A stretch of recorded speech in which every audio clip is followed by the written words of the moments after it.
I just ordered. The food should be out in a second. Sit down, sit down. Let's all take a seat!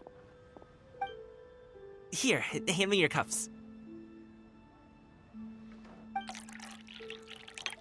Oh, thank you!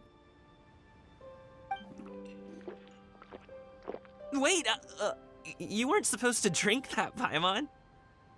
That was for you to rinse your utensils. That's a thing?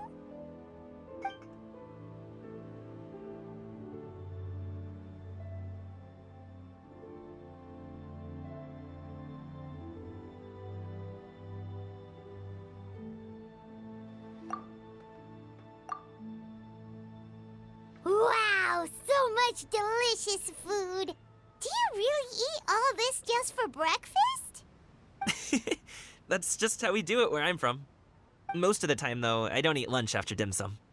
Oh, that's good to hear. Paimon doesn't need to worry about holding back then. Eat! If it's not enough, we can always order more. Oh, and there's tong soy coming as well. I don't usually have that in the morning, but, well, since everyone's here, I just had to order it. What about you, Traveler?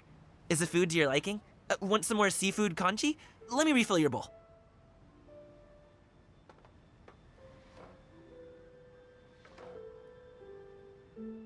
Paimon's gonna take you up on that. Fill it up nice and full and make sure she gets a few extra shrimp. Thanks!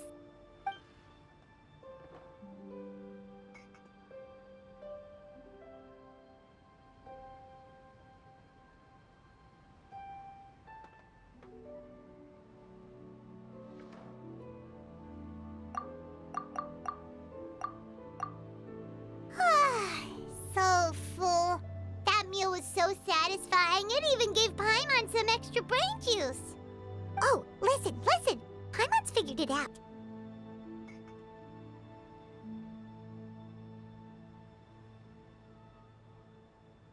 Let's think about this for a second, Gaming. You invited us to this awesome restaurant and ordered a whole table full of expensive dim sum just for the three of us. Well, you must be hiding the fact that you're some young master from a rich family. That would explain why you try to keep your friends and family away from each other. Are you confusing me with Xingqiu? Huh? You know Xingqiu? You sure know a lot of people. Well, when you're on the road as much as I am, you hear all sorts of rumors. Sometimes they're true, sometimes they're not. What it comes down to is being able to tell the difference. More often than not, that means knocking on some doors to find out for yourself.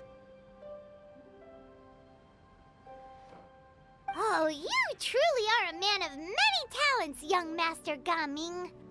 Okay, enough with the teasing. Sorry to burst your bubble, Paimon, but you're wrong about my family situation. What? Oh, Paimon thought she was onto something there. My dad is just an ordinary tea merchant. Small-scale stuff, you know? It wouldn't even make sense to mention his business in the same breath as the Feiyun Commerce Guild. My dad...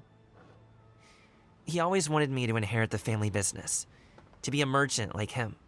But that's just not who I am. It's not who I ever wanted to be.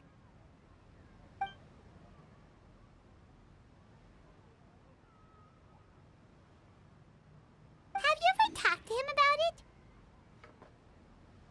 You know, about your interests and aspirations and stuff.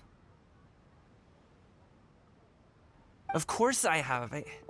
I told him I wanted to be a wushu dancer. That I wanted all of Teyvat to see what I could do. According to my dad, though, that wasn't a real job. Just a child's pipe dream. Oh, that's terrible. I'm sure he thought I would come around eventually, but wushu dancing has always been the only thing I wanted to do. One day, he tried to get me to visit some other tea merchants to start building the right relationships, but I refused to go.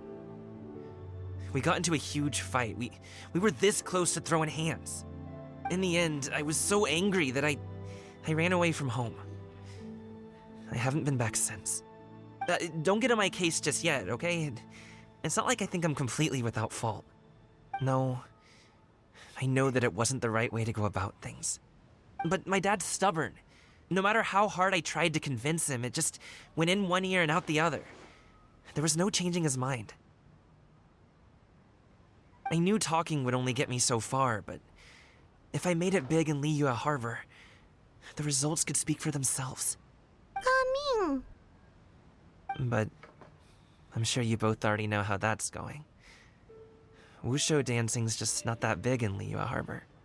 In the past, I would go door to door from store to store, asking if they would be interested in hiring a performer. Most times, I wound up eating nothing but humble pie. And you can't just rely on dreams to put food on the table, right? So I found a job as a guard to make some money. And now I have enough to get by and then some. Still, change takes time. Gotta take it slow, you know?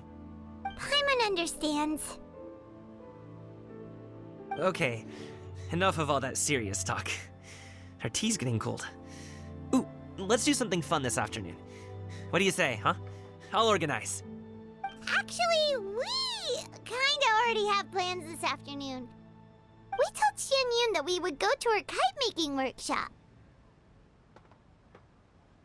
Oh? Are you interested in kite-making, Gaming? Oh, no. It's just that I happen to know Auntie Xianyun.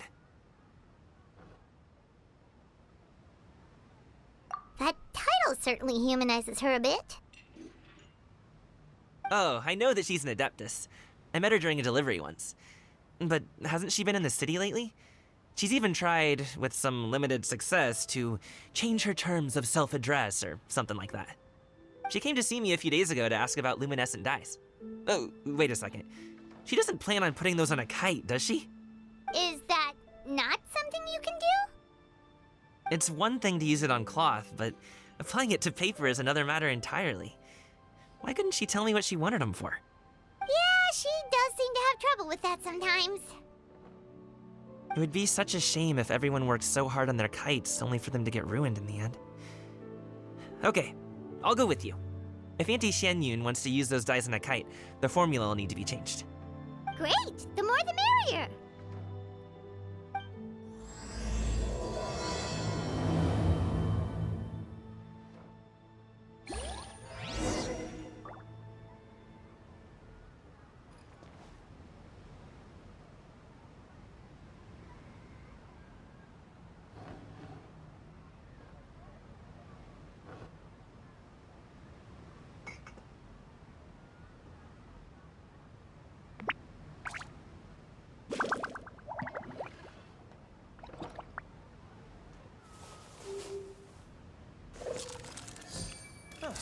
Welcome.